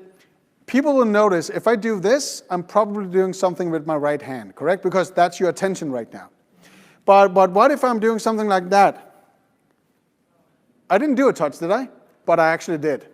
So let's precondition him and let me show you guys what I'm aiming for right now. That is something we can do in a distance. So I need 2 things right now. I need time distortion and delay, plus I need him to recognize when I'm doing an actual touch. So I want you to play around with me for just a little bit. Do you feel this? Do you feel this? Do you feel that? Even this? Yes. Yeah, good. So what's happening right now, I want you to recognize when you feel something. And the thing I want you to show me is, if you feel something on your left side, just nice and slowly lift up your left arm. So do you feel that? And just lift up nice and slowly. Awesome. So, and imagine this. If it's on the right side, imagine what happens. That's it. Awesome, right? So take 1 step forward. Close your eyes for a little bit. And just focus on that. And, if you feel something like that, what are you going to do? Perfect. Stand like that. Relax. Take a deep breath. And just do that. Awesome. Just let it go. And we might even be able to do something like that.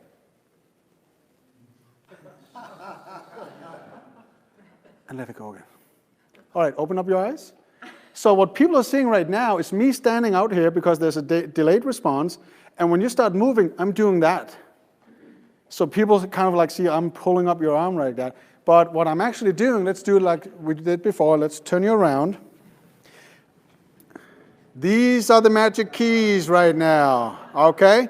There's something called D'Angelo's touch, so with credit and respect for him. He's doing something similar, but with his index fingers and the next one, but it might sometimes be a little bit too much, as you see right now. So I'm actually looking at people, so what would be the most beneficial place to do something that would be a touch? This area because the shirt is tight, this area because the shirt is tight, and I might even do something on the leg, but I wouldn't because it would look awkward going down here and do something like that, because then it's pretty obvious what I'm doing. But if I'm standing on the side, imagine the audience is right there and I do like that. He felt it. I'm barely touching. I'm just doing like that. And if I miss it, I go focus, and I do it once again, like just like that. Because I didn't fail, I'm just prepping even more, right? So here's the thing. It's not just for that audience, is it? Because right now, imagine that we had a circle of people standing all the way around us right now, and everybody's looking for my hands. I'm not stopping at some point and doing like a secret poke. I'm actually just doing that. And you might sense that, but if you didn't know what to pay attention to, just raise it down again. I'm just doing, let's see, I'm just doing like that. Ooh, here we go. Nobody sees the touch I'm doing right there, because this is the dominant hand, and I have that on a further distance. This one is the close one, but people see the most dominant hand right now, kind of like hiding the other one. This is doing the move, but this one is getting the attention, and I'm doing a fast move, and then connect with the arm and pull it up. Okay, so let's do it again. So we're just gonna do like that. So you have like a wavy thing, and you have a reaction to it. And again, this can become very cheesy again if you do like old school magician, like, right? Ooh, we don't want to do that. So what I do is kind of like, I have passion for this. I would love for him to get an experience. So my main focus is actually the guy getting an experience, because his world is now multiple realities happening at the same time. I got mine, he's got several, the audience got several, but I want his attention to be the most dominant one in my experience. So it's all about him. If it benefits everybody else, even more awesome, because that is my passion. So my passion would be really making sure he gets it, and I'm really focused, and it's all about the movement, and we need to do this, otherwise the effect is gone. Let's do it again. Let's just do that. Different effect. This is kind of silly, isn't it? All right? I just pointed. But this can be done without it getting cheesy, like, and when he lets go, we just do that, and he lets go. So it's not cheesy, but it's pretty powerful, because my focus is there, and I'm looking at him because I want him to get the experience. Let's do the same thing, but watch what happens when I move my attention towards the audience. You ready? Right? You will see magicians do this, like, oh, look what I'm doing, I'm awesome, right? No, I'm totally, this is my sphere of experience, and he's part of it, and he's creating all of it. I'm just a bystander making it happen. So allow that to be your passion, and you will see something like this. So, little finger, just doing that. Dominant hand on the outside. Could be either way, could be over here, just like that. It could even just be shoulder. As long as you move away, it's still happening. So let's delay the response a little bit more. Turn around. So close your eyes. When you feel something, I want you to recognize which side it is, and I want you really, as slowly as you can, lift up your arm because you feel great doing it. So we have a delay on maybe 1.5 seconds, correct? So let's do something awesome. So we're building up attention like all the way out here. Gives me that 0.5 second, gives me another step away, and it looks even more powerful, and we're just going to release it from the peripheral vision right now. Okay? So we can start it up, and I'm looking at the audience, looking at him, and when I see the reaction of letting go, I'm just doing that. But I'm 2 steps away, maybe even 3. It seems even more powerful. So it requires me, when I'm in close perimeters of my object, I need to move fast. Otherwise it gets too obvious. Like, you didn't see it, but everybody on the backside saw it, because I was just doing that with one finger. So instead of doing that, I'm just going to do like that. Big movements. Okay? The further away you get, the bigger movements you can do, the bigger gestures. The closer you are, the more subtle, as if you are lifting it. The most difficult part is actually matching the speed, right? Because if you go like, let's do it again, like, good stuff, good stuff. So let's do it fast again, and I'll go, oh shit. You just ruined it, right? So that's why this only happens because in the very beginning, I'll say, do you feel this? Do you feel that? Do you feel this? People think I'm poking him, but I'm actually doing the stroke on the back. So that means he's nodding, he accepts it, he's telling me, I feel it, awesome. So let's do the other precondition. As you feel this, and I'm doing it again with my little finger because that is kind of like the touch I'm doing, I want you to recognize it and slowly, nice and slowly, lift up your arm. That is the direct instruction. Audience listening, do not pay attention to why does it have to be slow?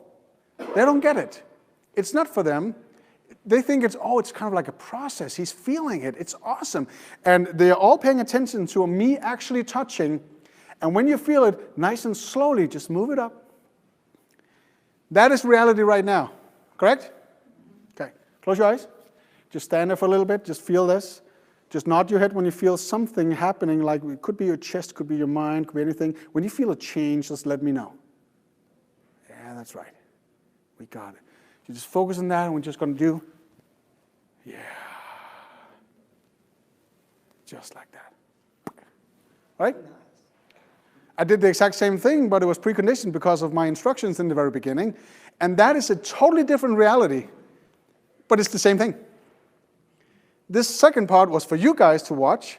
He had the same experience on the inside, but he doesn't know what's happening. This is all for you, but he knows something is happening, and he has a great experience, but you have a different reality. So the precondition is so important, okay? So the first thing we actually have to do is stand by someone and just do this. And barely touching, because you see, I pull this up a little bit. If I do it up here right now, you will see it.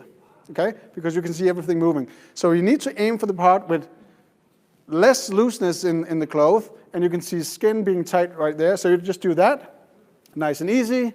And if you have this as a dominant hand, people don't see the last one, and this is basically what's happening. So first of all, we actually just need to practice this weird thing, like, yeah, dancing in the 20s, right? And we got that.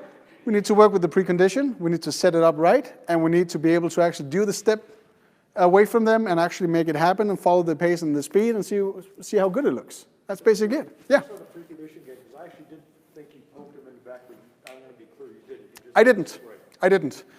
So let's do it from the very beginning. Let's say this is the first time you're standing here right now.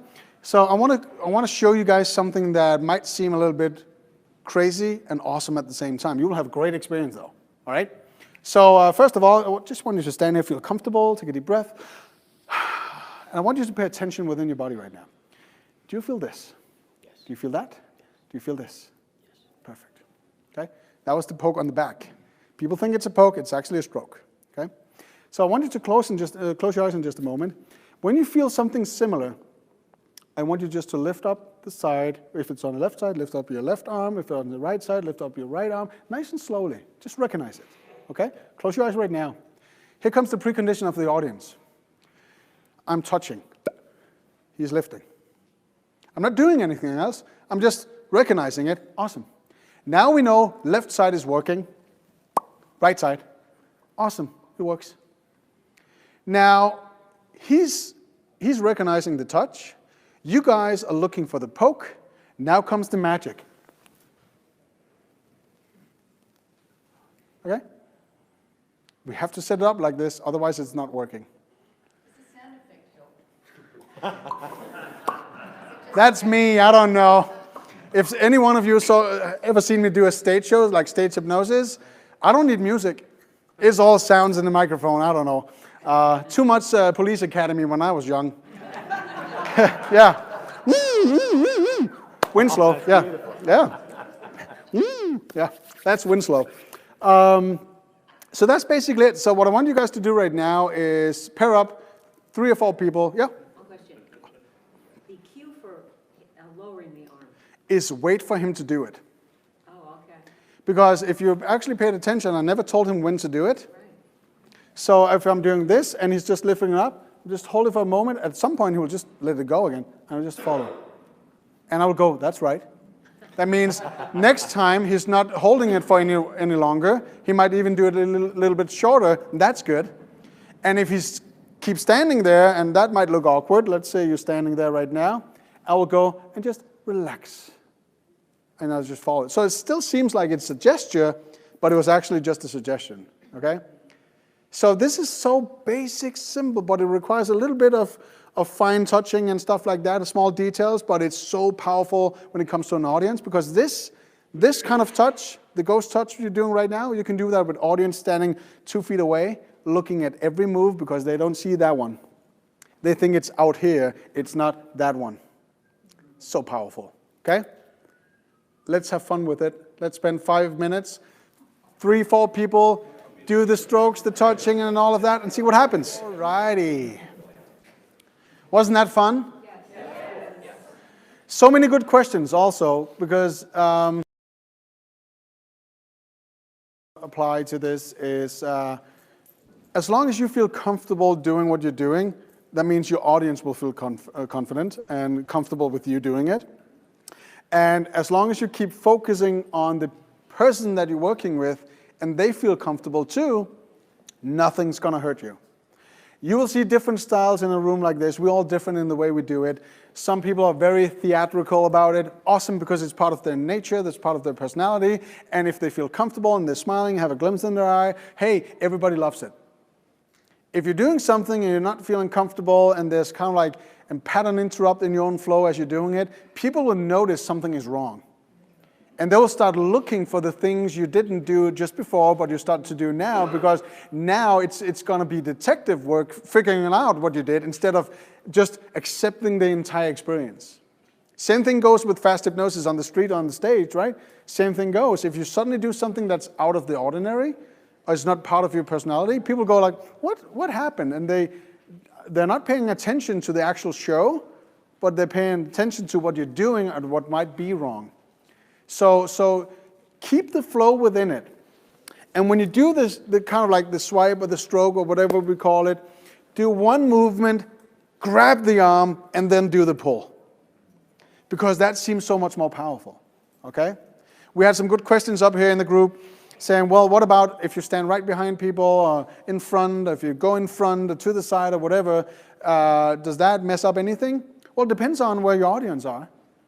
If you have only front audience, don't stand in front of your person because they know something is wrong. If you're only standing behind them and go, feel this, and they can't see your arms, and you move to the side, they know you did something.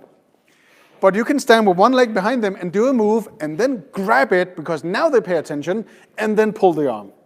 They don't see the actual move, but you have to be moving. So if you have people all the way around, you have a good excuse of why you're moving around. And every time you do so, do a poke, do a stroke, do whatever. Get them to confirm, do you feel this? Yeah, awesome, good. So now you got everybody else focusing again on a poke, but you're not doing it, you're doing a stroke.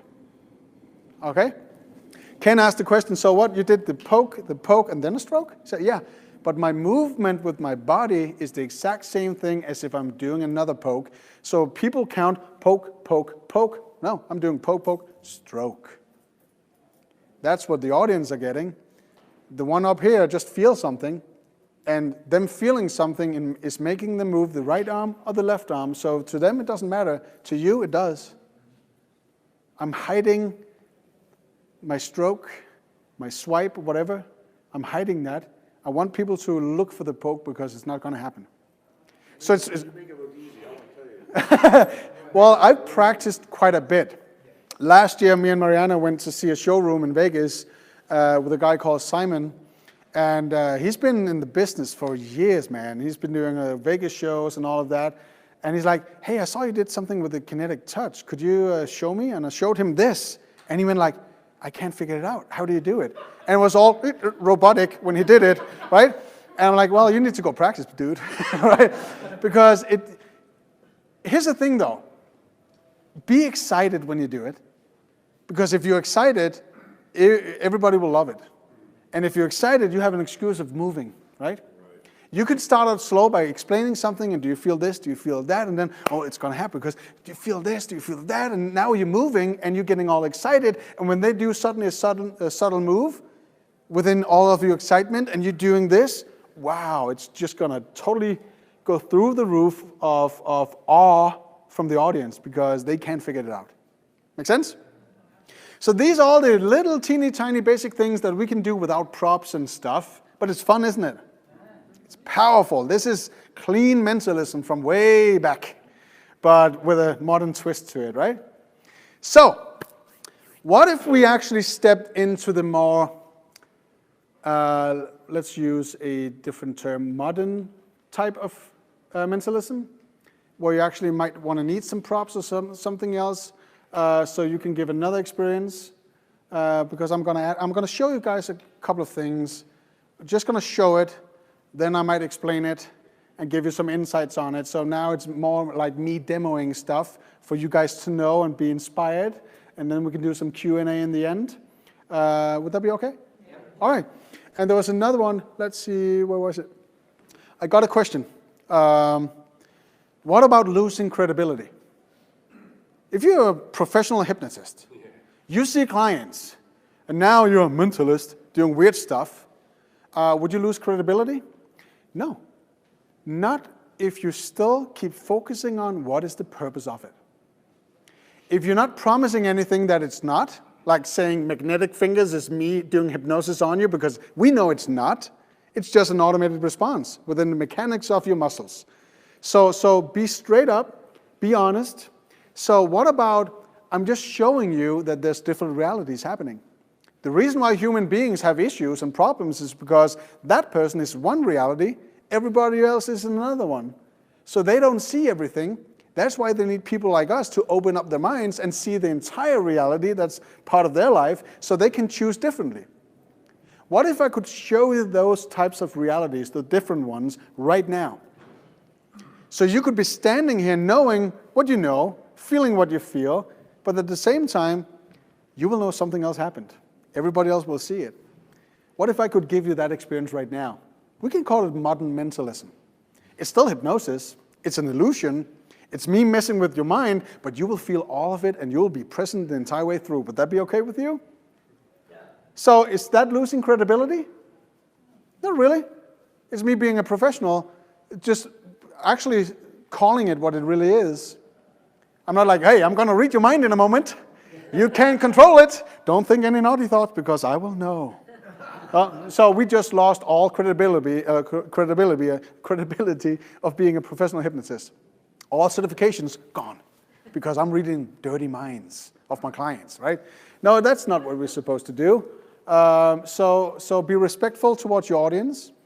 Know what your purpose is, because any show, if it's me doing a show, if it's Ken, if it's Derek, whoever, could be anyone really, we are applying a different reality to everybody else's normal life so they can get inspired or motivated or just fly away for a brief moment from their reality to experience something else. That's our jobs.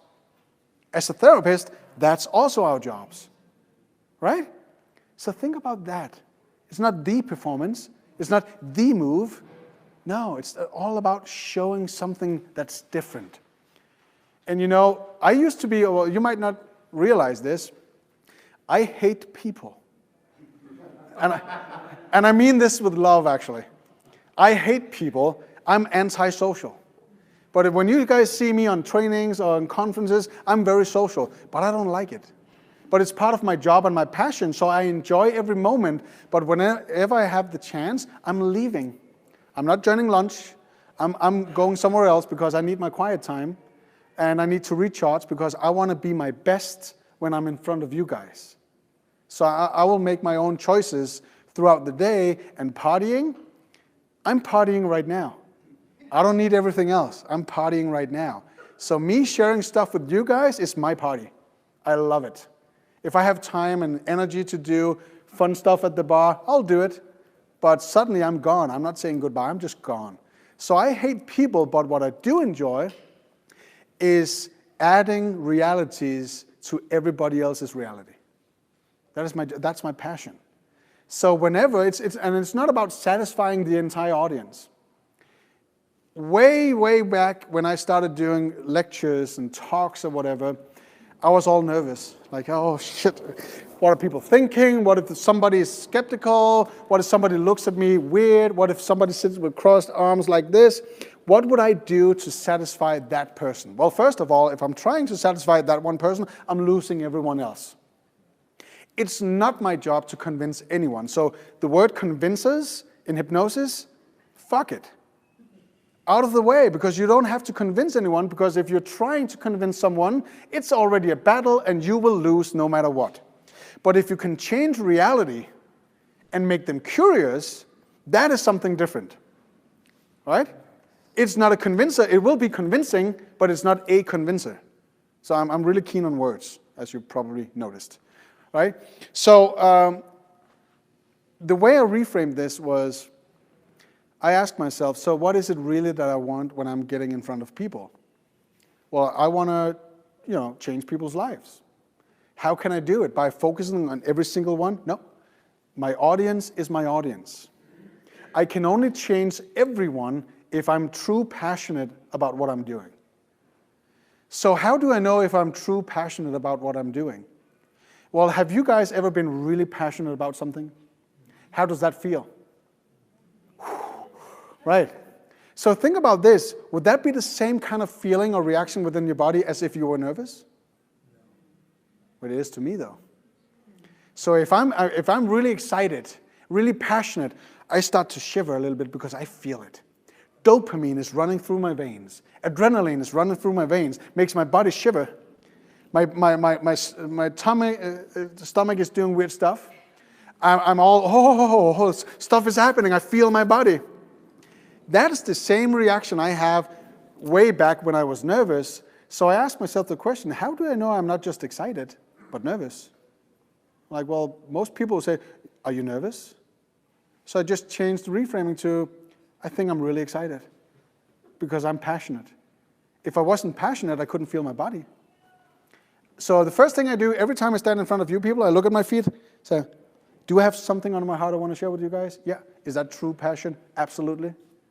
Did I know what I wanted to talk about yesterday? Yes, I had an idea, but now I looked at you guys. I want to change it because I'm passionate.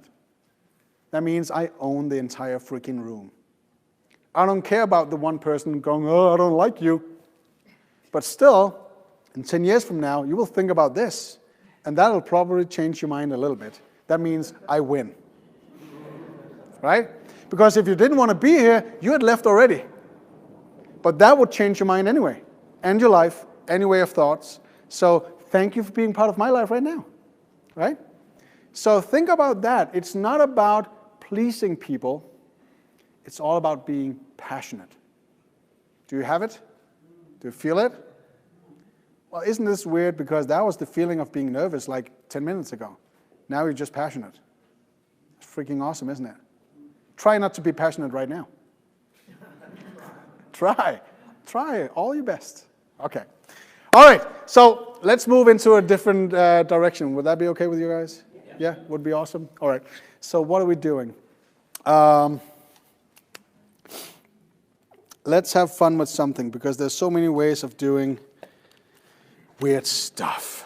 Okay, let's do something random. We have 30, 40-ish kind of people in here. That's awesome. I just want to make sure that none of us made any agreements before you guys entered the room. I didn't approach any one of you telling you what to do, anything like that before this class, right? Okay, I want everybody, if I'm addressing anyone, I want you to confirm on your life that we didn't make any kind of agreements. All right? Would that be okay? Yes. All right. So here's what we're doing. The first one who stands up gets to point at somebody else who needs to say something. Who's standing up first? You were first. I want you to point at any random person inside this room right now. Who is it?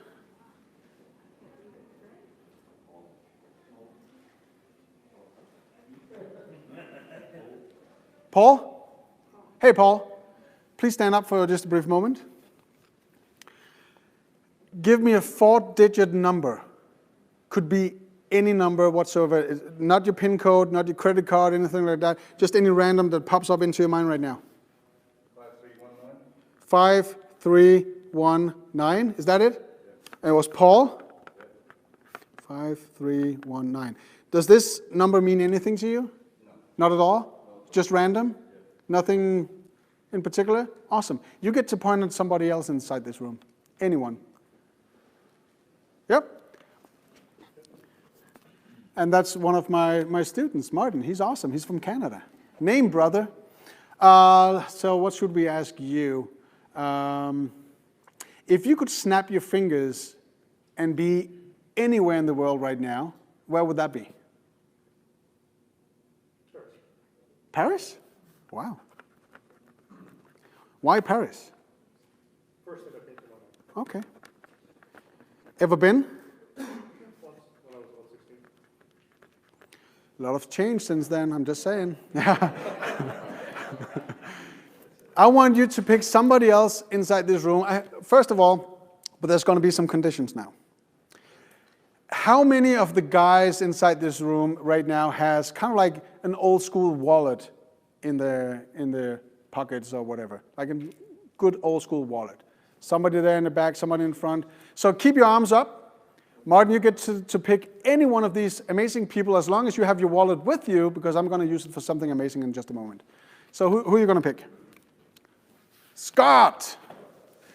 Scott, let me know, when you were a child and you were looking at your future becoming an adult, what was your main choice, that the thing you wanted to become as an adult? What was that?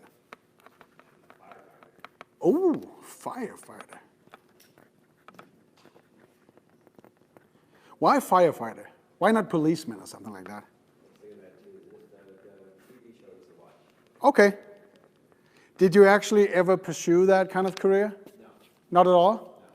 No. Did you ever consider it for a brief moment? So what did you become instead of that? Do you have different careers and then you changed it and then another one? What was your first career?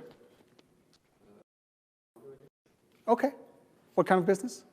Landscaping. Landscaping. Okay. Do you have your wallet on you? Yeah. Could you please pick it up so everybody can see that you have your wallet on you? All right. So you got it right there, correct? Did anyone ever touch it throughout the day or anything like that? No. Okay. I want you up here in just a moment. Yep. Just get up here. Yeah, well, that was a moment. Okay. That was a moment. Okay. So here's the thing. This is the clipboard with the information I just gave. Can I hold this for a brief moment? Sure. Just like that? I'm just going to... Oh. Okay. So what we're going to do right now is I want you to read out loud all the information that's actually on the clipboard right now, and let me know what it is. Paul, 5319, Paris, Martin, Scott, firefighter. And firefighter. Okay. So here's the thing. Those are random things, right? All of you who actually got some information right here, stand up and say yay. Yeah? Is that the information? Okay. So here's the thing, though. Here's a card of yours. Please hold that. Instant happiness. And here's another one. Yesterday, I did some pickpocketing on you. This card that came from your wallet has some information on it. I want you to read it out loud so everybody knows what's on it. 5319, Paris, and firefighter.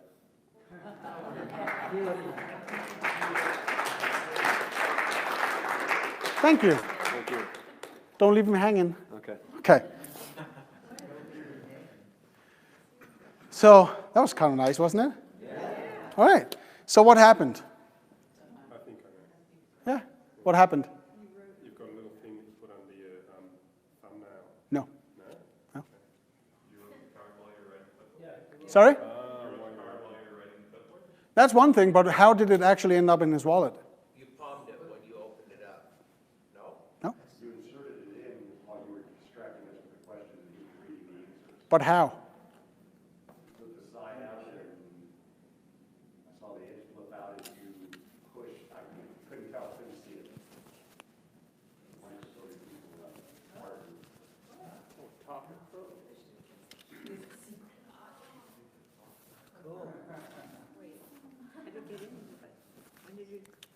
So here's the thing. my card was in my hand the entire time. I'm asking 2, 3, maybe 4 questions, so it gives me time to actually write down the information on the white card. And as he's holding up his wallet, so I'm asking everybody to see it, I'm moving this one, holding it close to my body, and I'm slipping it in like that, and I'm just giving away my clipboard so nobody notices it. Okay? So now I have my prediction, which I wrote yesterday, in my secret pocket. And as he gets up here, I'm asking for the wallet, I'm opening it up, and I'm holding it close so people think, oh, he's protecting it. But at the same time, with my thumb, I'm just pulling this out, just like that, holding it, pushing the wallet away, and pushing it up like that, because now it's out of the wallet, right? His wallet. And I'm having him to read it, so I don't get the attention. And he's reading that too, so now we have synchronicity between this information and that information. So I just made a prediction. That's how easy that is. How about your little secret pouch showing this? Well, that's now. But here's the thing, though. That's only for you guys. If I do this, just button it. Here we go. Nobody sees it. Here it is. But what about in the transition? Thumb. Just a thumb, just like that. Right? That's how easy it is. This is like a $12 thing. Right? And it has a small drop in it, so you can just lay it there and it doesn't pop out. And just with a thumb, you got it, just like that. Okay? So, and the wallet, this is my posse. They just show up after I've done it, so they just clap anyway. So the thing is, the wallet thing is something I do on demos like this, but usually when I have this kind of prediction on me, and I'm doing it, I have an envelope in the back of my stage showing the entire time with some words and stuff on it. So it's actually an entire letter that I created way before the show that contains maybe 5 or 6 different sentences that would lead to an answer. And the answers is something I'm just gonna fold it so it's this size, and I'm just applying the 3 answers. But when you open up the paper, it seems like it's just a big paper of a lot of words on it. So they don't see the giveaway that it's actually just 3 lines I filled out while I was doing this.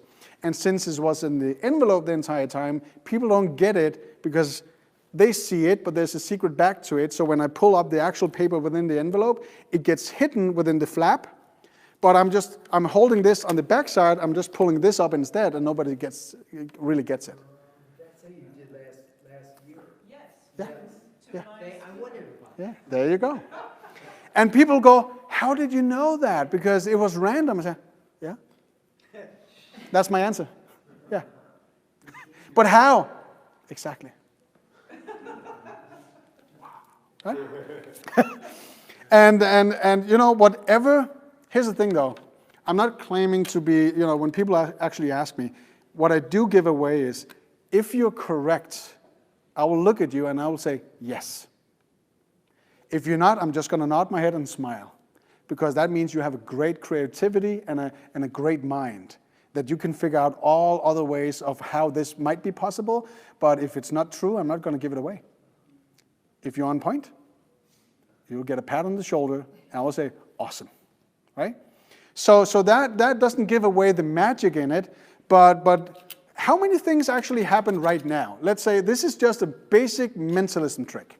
It's a prediction. It takes some practice because you need to do all these movements, and same thing with all the kinetic touches and stuff like that. You need to pay attention to something different than the actual paper being switched or moved around, because we don't want people to see that. That's obvious, right? But if you look at this as, you know, a magician perspective, you might use a thumb pen or whatever it's called and write it afterwards, but it will always look weird in a way. So I'd rather do this because nobody pays attention to the clipboard. Especially not because I'm showing it fast and people don't see it's a small paper on a paper, right? In most cases they don't, and if they do, they don't pay attention to it anyway.